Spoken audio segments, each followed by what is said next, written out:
Hi, my name's Tina Parks and I'm one of the directors at the British Academy of Floral Art. Welcome to this afternoon, our little Wednesday afternoon regular catch-up. So I thought today I'd look at two things. So first of all, a little theme. Obviously we've been looking at Christmas recently and there seems to be quite a lot of paper being used for this Christmas. Now, because it's environmentally friendly, if it's not glittery, if you've just got the plain paper, it's quite an interesting concept. I think we're going to see quite a bit of it this year. And so just a little idea really to play around with. So I was playing with some strips of coloured Christmas paper. So this is just like a silver, a gold, there's a dark brown there, there's a sort of champagne and another silver, different type of silver there, and a different and a black there as well. And I bought these because I was going to make very posh paper chains because I just love that colour combination, that lovely palette. If I just spread them out for you, that lovely palette there is really nice. And I'm thinking I could do some sort of really posh paper chains for these. There's just coloured on one side and plain on the other. And I was thinking about this and I was playing around with some ideas and I wondered about incorporating some succulents. And I was thinking about Christmas tree decorating and hanging Christmas trees. So we're just about to decorate for a shoot tomorrow and I was sort of playing with different ideas for the tree and trying to come up with something a little bit more original. And I was playing with the paper and thinking about how we could work with this. And I thought it'd be quite interesting if I created a little bauble from the paper and then glued a little succulent inside. So I thought that would be quite different. So I've got a couple of prototypes I'm not totally happy with, but you know, they're at a start point and I just thought it was quite interesting to see. So I'm just going to try not to knock my light. I'm just going to bring these into shot.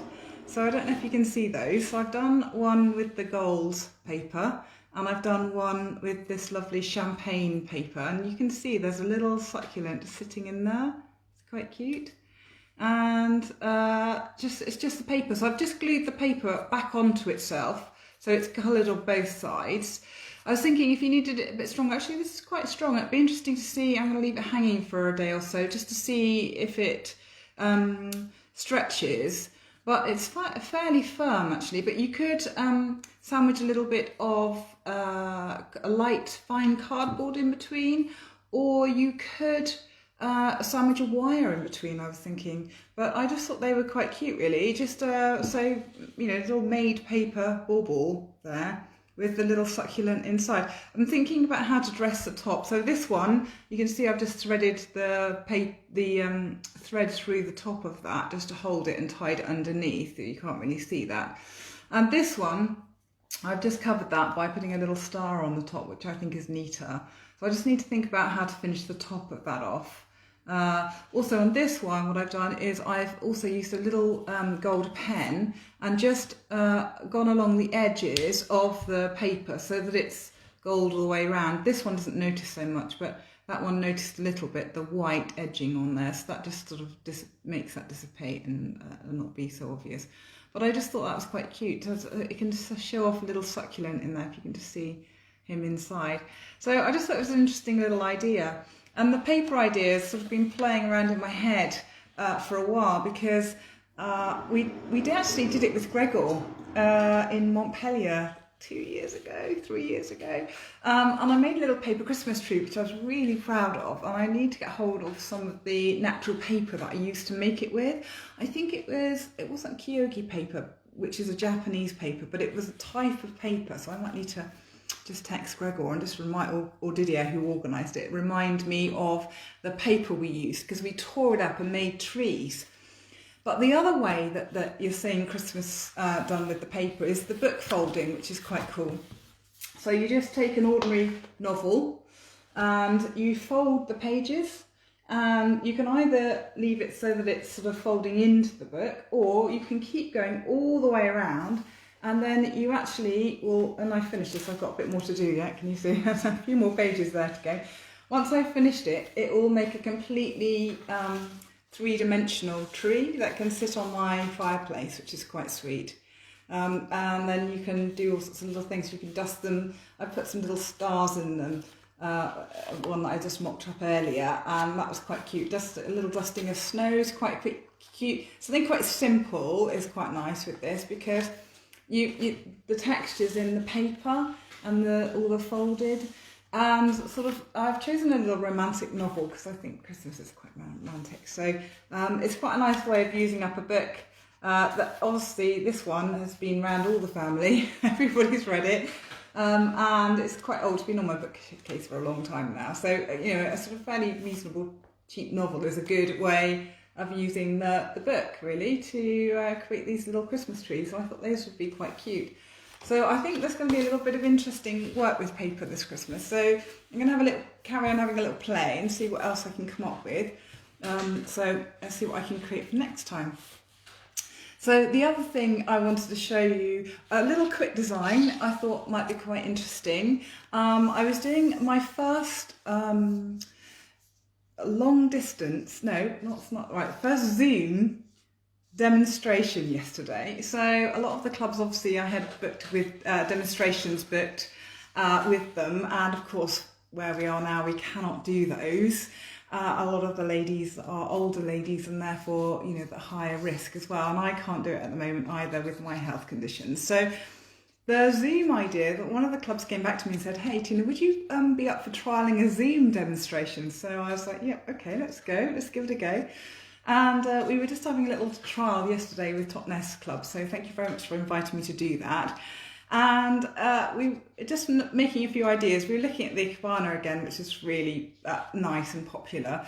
And one of the things we were just playing with was, I had some gladioli, and I love the leaves. These are gladioli leaves. So I had a load of gladioli that we were using in Formula Linear because they're beautiful for their structure. And they are phototropic as well, so they'll bend over the top. So they do quite interesting structure. If you lean them in the bucket deliberately and then put them against the light so they bend the other way, you get interesting shapes with them. And I was just playing with I had quite a lot of the leaves left, and I was just having a little quick play with what I could do with the leaves, and I just was rolling them up. And I've seen this design a little while ago, but it's a really simple one. I thought it's a really nice one to remind people of, because you don't need very many flowers.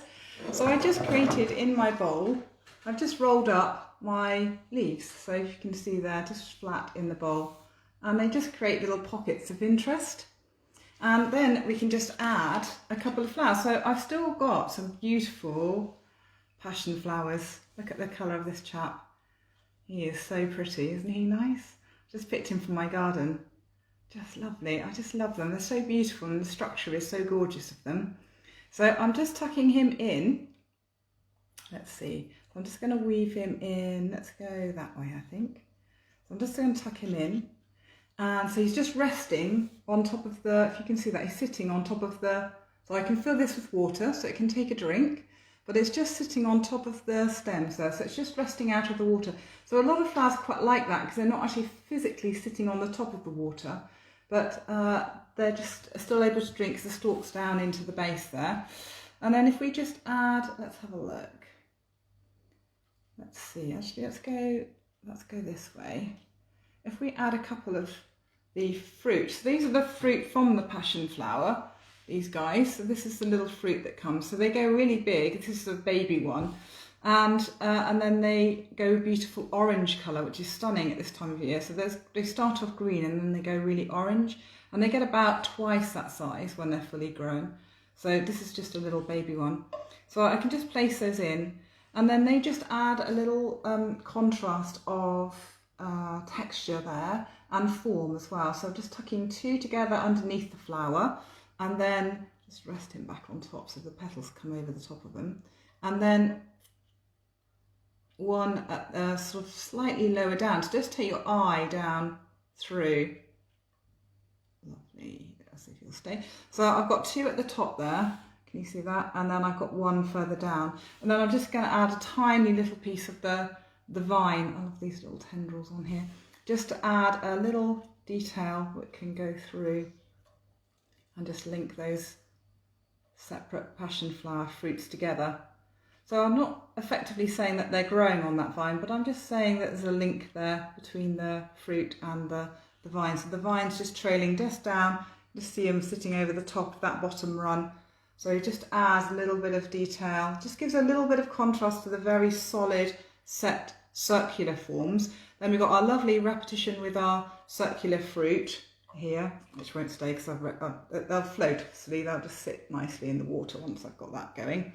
And then the lovely star-shaped passiflora, and then the little tendril just still in a loop. So it's all repeating that lovely circular shape, and it just adds a really simple design. But a little rose could pop in there, just one little flower, whatever you have in the garden, and really simple. So you could use crocosmia leaves if you've got those out in the garden. I've got quite a few of those as well. They work just as well.